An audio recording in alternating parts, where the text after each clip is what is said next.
आज है 28 दिसंबर 2023, दिन गुरुवार। Welcome back to clean news MP. चलिए देखते हैं मध्य प्रदेश की 25 फटाफट बड़ी खबरों को। इससे पहले आप न्यूज को कहां से देख रहे हैं, हमें कमेंट में बताना बिल्कुल ना भूलें।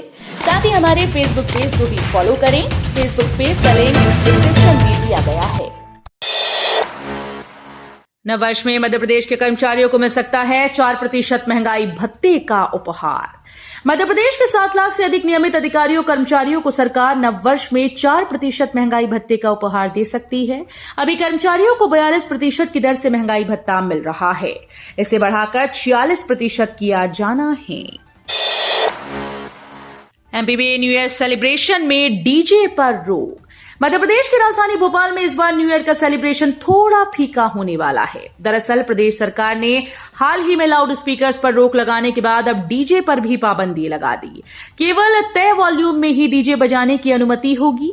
मानकों के खिलाफ तेज आवाज में अगर डीजे बजाया तो कार्रवाई होगी।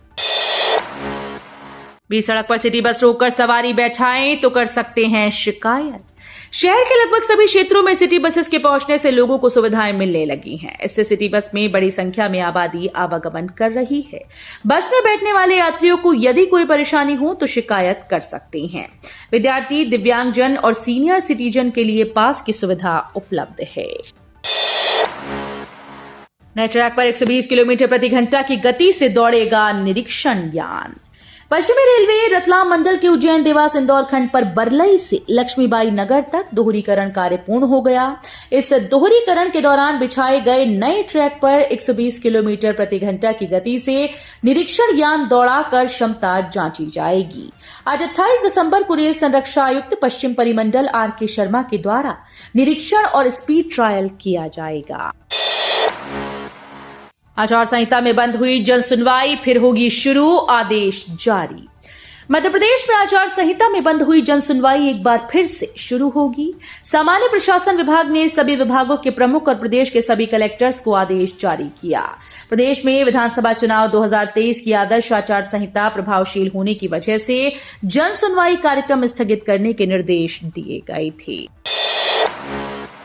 शोध सलाहकार समिति के लिए पैनल बनाना बाकी, 15 जनवरी से साक्षात्कार। देवी अहिल्या विश्वविद्यालय ने पीएचडी प्रवेश परीक्षा का रिजल्ट महीने भर पहले जारी कर दिया, मगर शोध सलाहकार समिति यानी आरएसी नहीं बन पाई। इससे चयनित उम्मीदवारों को साक्षात्कार के लिए इंतजार करना पड़ रहा है। अब डॉक्टरल एंट्रेंस टेस्ट प्रभारी ने पैनल में सदस्यों के नाम तय करने की जिम्मेदारी शैक्षणिक विभाग को दी है। इंदौर में कई लेफ्ट टर्न होंगे चौड़े, यातायात विभाग से भी लेंगे मदद। शहर के बदहाल यातायात व्यवस्था सुधारने के लिए जल्द ही नए प्रयोग किए जाएंगे। कई लेफ्ट टर्न चौड़े किए जाएंगे। कुछ जगह लेफ्ट टर्न हटाने की भी योजना है। बहुत जल्द ही यातायात विभाग के साथ मिलकर कार्यवाही की नई योजना बनाई जाएगी।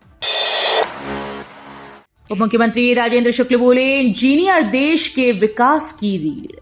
Institution of engineers local centre Jabalpur के तत्वावधान में 3 दिवसीय 38वीं भारतीय इंजीनियरिंग कांग्रेस का उद्घाटन 27 दिसंबर को मध्य प्रदेश के उप मुख्यमंत्री राजेंद्र शुक्ल ने किया। सीएम ने कहा कि इंजीनियर हमारे देश के विकास की रीढ़ है। मध्य प्रदेश तेजी से आगे बढ़ता विकसित राज्य है, जिसमें इंजीनियर्स की महत्वपूर्ण भूमिका रही है।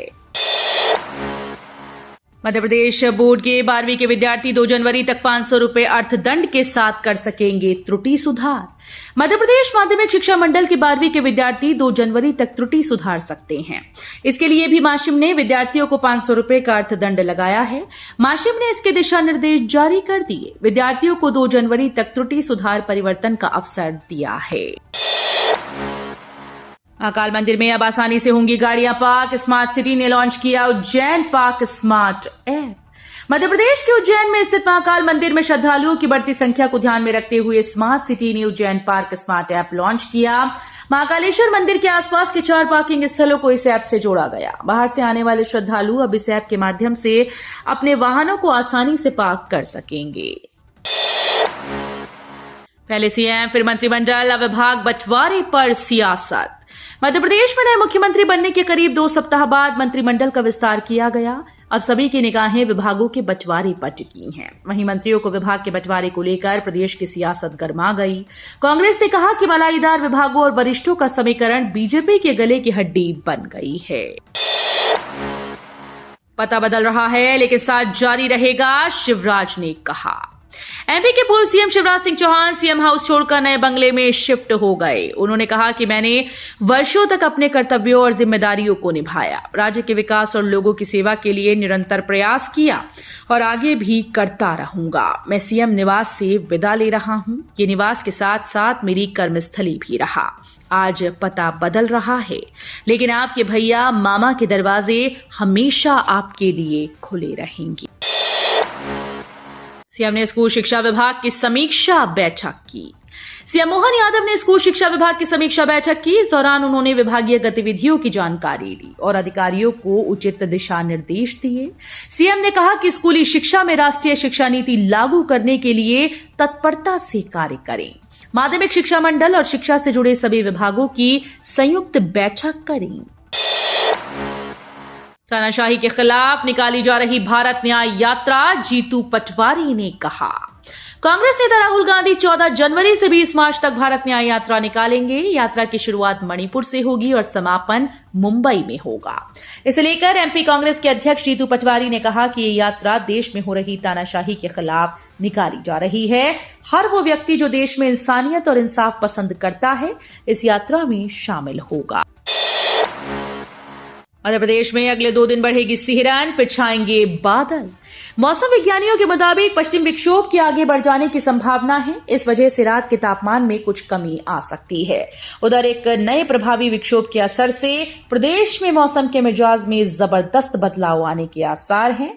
बादल छाने लगेंगे, रुक रुक कर वर्षा का सिलसिला भी शुरू हो सकता है। एमपी मदरसा बोर्ड के स्टूडेंट्स के लिए काम की खबर। 10वीं 12वीं की उर्दू माध्यम से परीक्षा 10 जनवरी से कर सकते हैं आवेदन। मदरसा बोर्ड से 10वीं और 12वीं कक्षा की उर्दू माध्यम से परीक्षा देने वाले स्टूडेंट्स के लिए महत्वपूर्ण खबर है। इस परीक्षा में शामिल हो रहे स्टूडेंट्स विद्यार्थी एमपी ऑनलाइन पोर्टल पर 10 जनवरी से 25 मार्च 2024 तक आवेदन कर सकते हैं। शासन द्वारा दी गई जानकारी के मुताबिक मध्य प्रदेश मदरसा बोर्ड की सत्र 2024 में आयोजित होने वाली कक्षा 10वीं 12वीं उर्दू माध्यम की परीक्षाओं के परीक्षा आवेदन पत्र भरने की सुविधा अधिकृत अध्ययन केंद्रों पर उपलब्ध है। मुख्यमंत्री के निर्देश, पटवारी मुख्यालय वाली पंचायत में ही रात्रि विश्राम करें, लापरवाही पर कड़ी कार्रवाई। मुख्यमंत्री डॉक्टर मोहन यादव ने राजस्व विभाग के उच्च अधिकारियों को निर्देश दिए कि नागरिकों को बिना किसी बाधा के सेवाएं समय से उपलब्ध कराना सरकार की प्राथमिकता है। इसलिए नामांतरण, बंटवारा, मालिकाना हक सहित राजस्व से जुड़े सभी मामलों का निराकरण तत्काल और पारदर्शिता के साथ हो। देश में भी हो सकता है अब चेहरे का ट्रांसप्लांट, सिर्फ डोनर का इंतजार। हमारा देश अब किसी भी चीज में पीछे नहीं है। आज हमारे देश के दूसरे देश के लोग सीखने के लिए आ रहे हैं। वहीं विश्व में कोई भी नया प्रयोग हो रहा है तो हमारे देश में भी अब आसानी से आ जाता है। देश में अब चेहरे का ट्रांसप्लांट भी हो सकता है। इसके लिए मंजूरी भी मिल चुकी है और सिर्फ डोनर का इंतजार है। इंदौर में 14 जनवरी को भारत अफगानिस्तान के बीच दूसरा T20 मैच। ये है होलकर स्टेडियम का टिकट रेट। शहर के होलकर स्टेडियम में भारत और अफगानिस्तान के बीच होने वाले T20 अंतर्राष्ट्रीय क्रिकेट मैच के लिए सबसे महंगा टिकट 5,947 रुपए का होगा। 14 जनवरी को होने वाले मुकाबले के लिए मध्य प्रदेश क्रिकेट संगठन ने टिकट्स की कीमत जारी की है। माका मंत्री चैतन्य कश्यप पर तंज, बोली 296 करोड़ वाला व्यक्ति 12 लाख छोड़ दे तो कौन सी बड़ी बात। पूर्व सीएम उमा भारती ने विधायक और मंत्री चैतन्य कश्यप को नसीहत दी। उन्होंने सोशल मीडिया पर लिखा कि हाल ही में मंत्री बने और रतलाम के एक संपन्न जैन व्यवसायी चेतन कश्यप ने अपनी संपत्ति 296 करोड़ घोषित की। अभी कुछ दिनों पहले मध्य प्रदेश के अखबारों में उनकी तारीफ लिखी थी कि वो अपना विधायक का वेतन नहीं लेते, जो कि साल का करीब 12 लाख होता है। उमा भारती ने लिखा कि 296 करोड़ रुपए वाला व्यक्ति अगर सरकार के 12 लाख छोड़ दे तो कौन सी बड़ी बात है। नए साल में 5 लाख से ज्यादा भक्तों के खजराना गणेश मंदिर पहुंचने का अनुमान, बदलेगी दर्शन व्यवस्था। नए वर्ष में इस बार भी खजराना गणेश मंदिर में 5 लाख से ज्यादा भक्तों के पहुंचने की उम्मीद है। इसे लेकर मंदिर प्रबंध समिति ने 1 जनवरी की व्यवस्थाओं को लेकर तैयारियां शुरू कर दी हैं। जबलपुर में जिला शिक्षा अधिकारी पर कार्रवाई, वित्तीय अधिकार पर लगाएं रोक। लगातार कोर्ट की अवमानना करने के चलते स्कूल शिक्षा विभाग ने जबलपुर जिला शिक्षा अधिकारी के वित्तीय अधिकारों पर रोक लगाते हुए उनके खिलाफ कार्रवाई की।